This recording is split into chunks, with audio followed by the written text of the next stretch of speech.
Hey there, kids. It's been a little while since we've been in the code.org universe, but we're going to get right back to work, and we're at actually a pretty good place to get back to work because it's been a little while. But here's where we are. We left off with whoa, how about that? We left off here in the functions realm with functions with Harvester. That's the last level that we completed, the last lesson we completed. So we're going to pick up again with functions. That'll be good because it'll give us a little reminder of what we were working on most recently. And functions with artists is what we're going to look at right here. So let's go ahead and click in and get started with our first little challenge. And here it is. Maybe. Eventually. There we go. So again, the first, you can see there's no videos in this. That's nice. So we're gonna work on challenges the whole time, although we've got some of that are like this that are questions, right? So the question is, what will happen when we press run, right? Nothing. The function is not called in the program. The artist will draw a single square. The artist will draw two squares that overlap. The artist will draw two squares with a small gap between. So here's what it says: draw a square. And for draw a square, we're going to repeat 4 times. 100 pixels forward, 90-degree turn. 100 pixels forward, we'll keep doing that. So we're going to jump 175 pixels. So I'm going to say definitely going to be a small gap between those two squares because 175 is more than 100. So let's take a look, see how close I am. Look at that. We've got two squares, small gap in between it. So if you remember, when we're looking at functions, functions are these green squares here, right? So the program in that, and then we call that function forward in the code, in the program, right? So let's take a look at the second challenge. And here we are, right? It says when the green block runs, all the code in the function will run. We knew that because we've done these functions before. What should the artist do after drawing the first square? Okay, so we've got this first square. What are we going to have to do there? Well, we're going to need to move forward again, right? And I'll say it's going to be, it says the squares are 75 pixels apart. So we're going to move forward 75 pixels, maybe.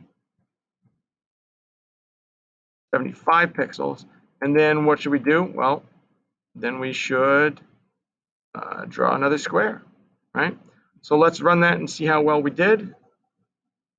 Oh, so what did I miss there? We do need to move forward, but not 75 pixels. We should move forward 175 pixels. So where we ended is important to think about. I didn't think about the fact that we'd end back where we started. We're going to end back where we start, so we got to go 100 plus 75, 175 to start that second square. So let's go ahead and see if I do any better this time. There we go. Now we have the glass is completed, so we can continue on the way. We're going to flash forward here a little bit. You guys have seen these videos before. So we're going to jump to the end, hopefully. Computer's running a little slowly today. So we're going to jump forward to the end. Here we go, level 13, challenge 13. And again, we're working with functions eventually. And the question, all right, so inspiration, when you use what you've learned to make whatever you want, you can make something like this pinwheel, right? So you can see right here, there is a pinwheel design in light gray. You could make something like the pinwheel. You don't have to, right?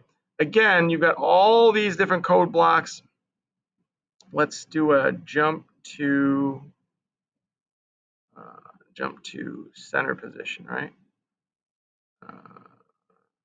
Middle center position. That'll put us right in the center, and then we can start drawing these kind of hexagonals that will make it so that we've got a line of hexagonals. So let's just throw that one. Oops, that's a function. Draw a line. Oops, that's not what I wanted. Functions, draw a line of hexagonals.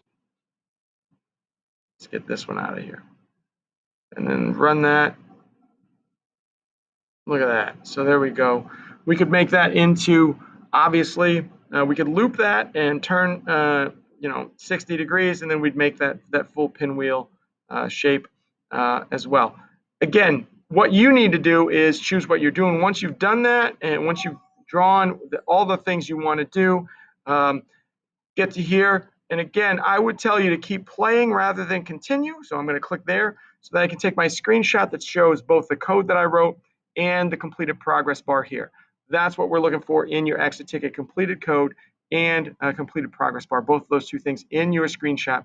Take the screenshot, put it in the exit ticket, and that's it for today. All right, guys? Can't wait to see what you guys have coded. Have a great day.